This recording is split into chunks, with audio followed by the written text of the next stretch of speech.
ready? The more thought I put into writing this next addition to my catalog, the more I keep changing my motherfucking mind. I started this story on 4 different occasions, and after letting each one sit for a day or two, I didn't like it. It wasn't that for me. It wasn't given. At this point in my life, I'll be completely transparent with you. I need something with the possibility of going viral and really changing my motherfucking situation. Like, really changing my fucking situation. Don't get me wrong though, like for real. The first 4 starts ain't that bad at all.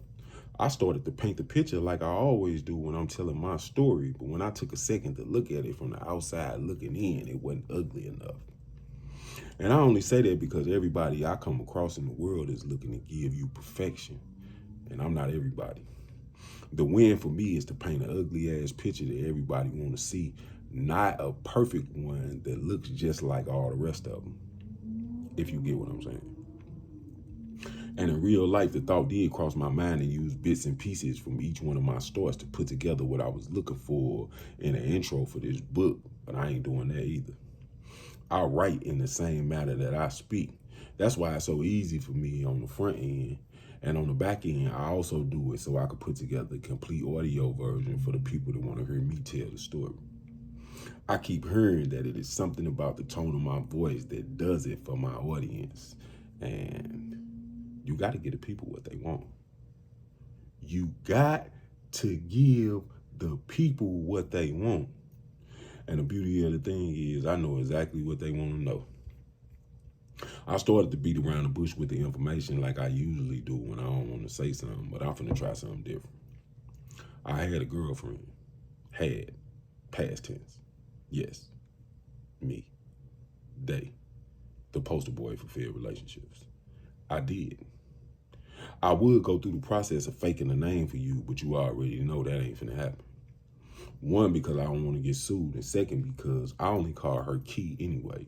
So that's what I'm gonna go with for the entirety of this project.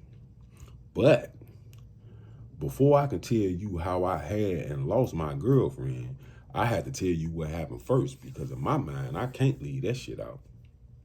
This the kind of bullshit that people ain't gonna believe in the first place, and this may be the one that the world been waiting on. My only issue is where to start this story before I get into telling it. Let's start with God. I only say that because that is who the fuck I was talking to as I retraced my steps to retrieve Bear and Anna Jean stroller I left sitting by the water in some part of the Florida Keys. No, let me keep it all the way funky with you. I was not talking to God because I left Bear and EJ stroller. Because if you know me, you should already know I could give a fuck about a stroller. I was praying because I left my purse in the bottom of that stroller and it had everything in it you're supposed to have if you carry a purse. And before the thought crosses your mind to call it a man bag, a merce, or whatever term you come up with to not call it a purse, my mother called them purses when I started wearing them in 2011-12.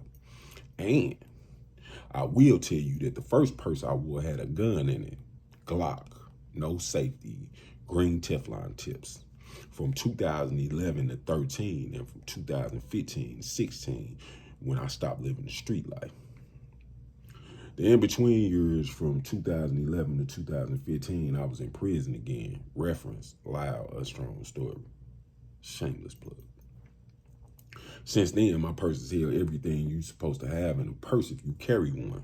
ID, passport, money, credit cards, debit cards, stickers, jewelry, potty bags, and several other items I kind of take every motherfucking where I go.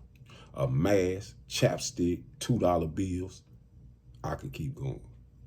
AirPods, my rocks, a spare key for Georgia. But let me get back to telling this story before it goes in a completely different direction like the first 4. I was talking to God. And before the thought crosses your mind as to which God I was talking to, let me address the elephant in the room. All of them. All of them. Hopefully they don't go over your head, but if it does, allow me the opportunity to explain it to you like a 3-year-old. I believe in every God I have ever been introduced to. Let me say it again so we have a crystal clear understanding of where I'm going with this. I believe in every God I've been introduced to.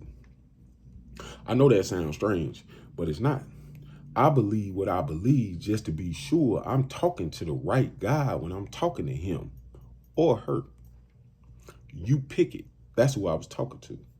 So I was talking to God and telling the Most High that if my purse was where I left it, I would settle down with the next woman that he put in front of me the right way and stop being promiscuous.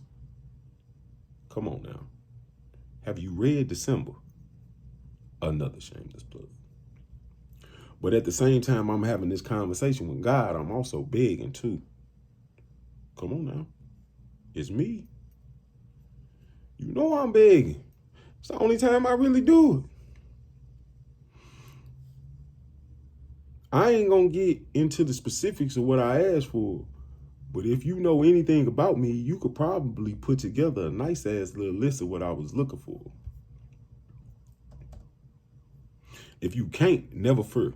It's gonna come back up every time I cross one of my requests off the list. As a matter of fact, I'm gonna paint that picture so motherfucking vivid. It may seem like you in the room for it, but we ain't got there yet. As I pulled back up and seen that my prayer had been answered, I kept talking. Come on now.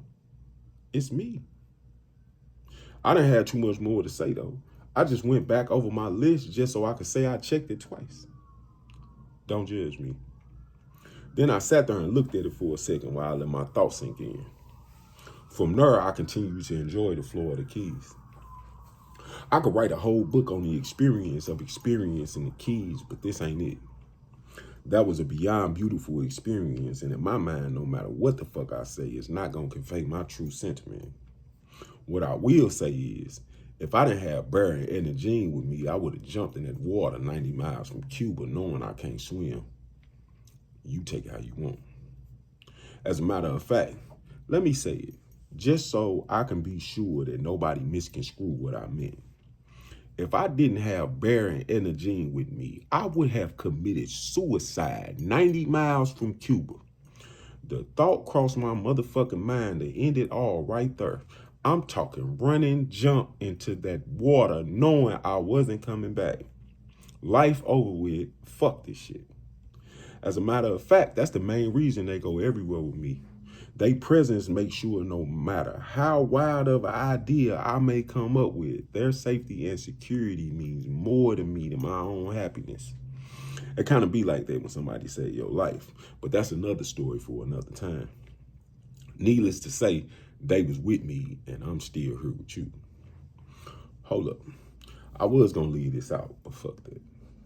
Did I tell you I just got Georgia out of the shop before I made the trip to see the keys? Because if I didn't, let me add that in.